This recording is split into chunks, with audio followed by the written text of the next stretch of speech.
Pheu Thai opposes land for foreigners as industry leader warns of abuse from Chinese speculators. The government has been left reeling as opposition to its property for wealthy foreigners regulation rises with fears of abuses by wealthy Chinese investors, as is the case in Laos and Cambodia. Employer group boss Tanit Sorat leads the charge and was supported, on Saturday, by the Pheu Thai Party, which accused the government of undermining Thai core interests and future generations through the use of regulatory measures. A key Thai industry leader, this week, warned that a plan to allow wealthy foreigners to own land plots of up to 1 rai for residential purposes in Thailand was open to abuse and would lead to ordinary Thais being priced out of the market by speculators from China. His reproach to the government's plan was followed up on Saturday by the Pheu Thai Party, which forewarned that a vital national interest was at stake and exhorted the government instead to work towards ensuring poorer Thai people can buy their own homes and land, while also criticizing its use of ministerial regulations to enact controversial and far-reaching changes which undermined the national interest.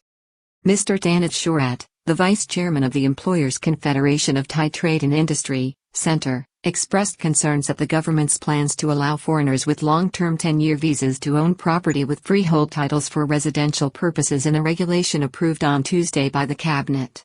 Mr. Tanit warned that Chinese speculators could take advantage of the measure, as has happened in countries such as Cambodia and Laos. The Pheu Thai Party, on Saturday, denounced the plan as undermining the core national interests of the Thai people and called instead for affordable homes for the poor.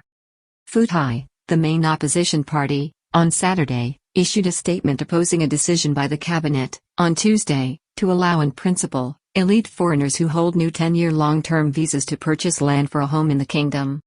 The scheme, which was launched on the 1st of September, is aimed at 4 groups of wealthy investors and global citizens, wealthy retirees as well as those with skills and intellectual property assets to come and live in Thailand while offering a flexible work visa. Cabinet approved the new regulation drawn up by the Ministry of the Interior on Tuesday, which is a more liberalized version of an existing 2002 measure. The regulatory measure before the cabinet meeting on Tuesday came from the Ministry of the Interior after a proposal put forward by the Economic Development team within the government got the green light in an earlier cabinet decision in February.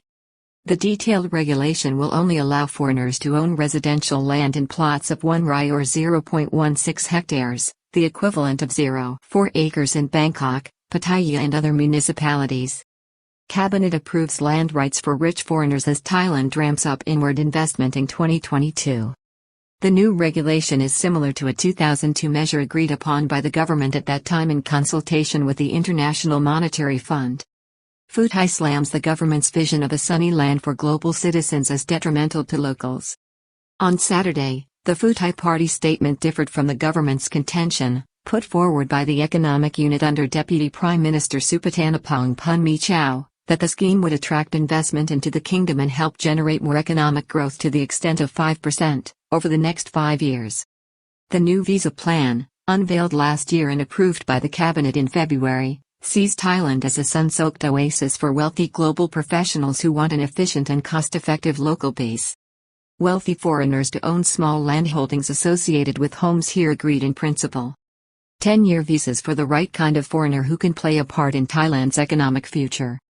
Economic plan to put the smile back in Thailand's appeal to Western foreigners to live and work. On Saturday, the Pheu Thai statement took issue with these claims, saying the initiative would not ultimately prove beneficial to Thailand's grassroots economy and ordinary people. The statement claimed that the initiative would adversely impact those in Thailand who don't yet own land, property or a home because it would lead to higher prices.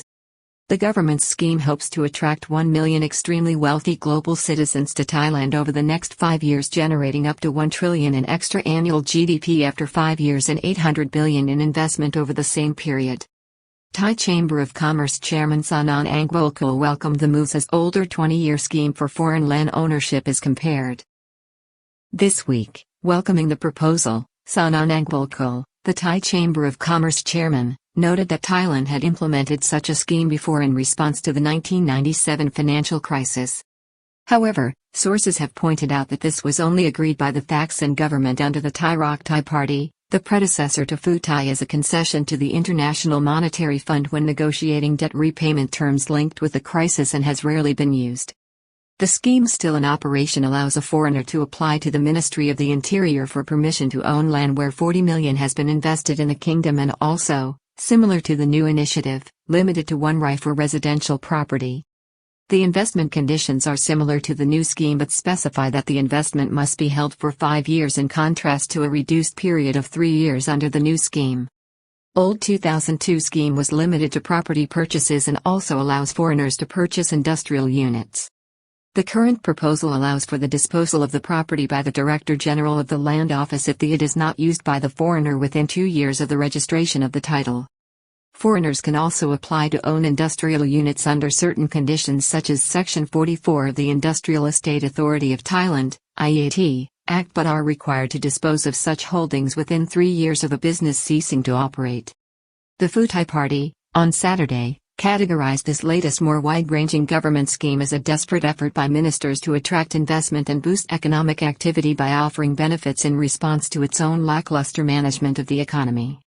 It also queried a decision to reduce the minimum investment period for eligible and participating foreigners from 5 to 3 years. Strict conditions imposed by the Interior Ministry mean both visa and land ownership rights can be revoked if the investment conditions are not met. It emerged last Tuesday, after the announcement, that the Ministry of the Interior has imposed strict conditions on both the 10-year long-term visa and investments made under it. A rule specifies that all benefits including the visa can be revoked if investment commitments are not kept for the minimum period. One industry leader called for Thai citizenship instead to be handed out to investors and key personnel in the Eastern Economic Corridor (EEC) project. On Wednesday, Mr. Tanit Sorat, the vice chairman of the Employers' Confederation of Thai Trade and Industry, expressed disapproval of the new plan, fearing abuses seen in other countries. Employers' leader in Thailand comes out strongly against the new scheme being pushed by the government, fearing abuse by Chinese speculators. He called for the government to alternatively offer Thai nationality to investors interested in helping the country's flagship Eastern Economic Corridor, EEC, in Chachoengsao, Rayong, and Chonburi. The regulation, approved by the cabinet on Tuesday, requires an investment of 40 million under the long-term visa scheme in Thailand, whether through cash funds, local securities, property or in companies which have obtained Board of Investment (BOI) approval. The new dispensation will go live after it is formally processed and published in the Royal Gazette. Mr. Tanit has warned that the new scheme may be open to abuse, particularly by Chinese investors, and points to unhealthy developments in both Laos and Cambodia, where wealthy Chinese have become the dominant economic force in some areas through the acquisition of property assets and business investments. Thailand may be headed for trouble involving land speculation, meaning locals may be unable to afford to purchase land because of higher prices, Mr. Tanit Sorat warned. We are worried about Chinese investors. They already bought and own plots of land in Cambodia and Laos. Pheu Thai Party called on the government to put the core interests of Thais and future generations first with regard to this policy, help poor Thais instead. On Saturday, Pheu Thai called for the government to prioritize instead helping poorer Thai people find their own homes, including future generations. It cautioned that the reduced 3-year investment period will see short-term investments by foreigners who will then become property speculators in the Thai market in key urban centers across the kingdom, competing predominantly with lower-earning Thai workers and raising property prices. It bluntly stated that these investors in many cases will have no obligation or commitment to Thailand despite the new scheme's bright and lofty intentions. The party emphasized the core value of preserving Thai land and resources for future generations of Thais. It lamented the current government's direction, with significant measures being introduced through ministerial regulation and cabinet resolutions while undermining vital national interests. Government spokesman outlines abuse safeguards. This week, government spokesman Anuchabura Pachesari defended the proposal, pointing out that the concession was a once-off for those investors who would not be able to buy a second property even after selling off the first, obtained under the scheme. He also pointed to clearly defined rules to be monitored and enforced under the proposed new scheme by the Director General of the Land Department. He said that there were 8 cases of foreign nationals who have availed of the ministerial regulation issued by the Thai government in 2002.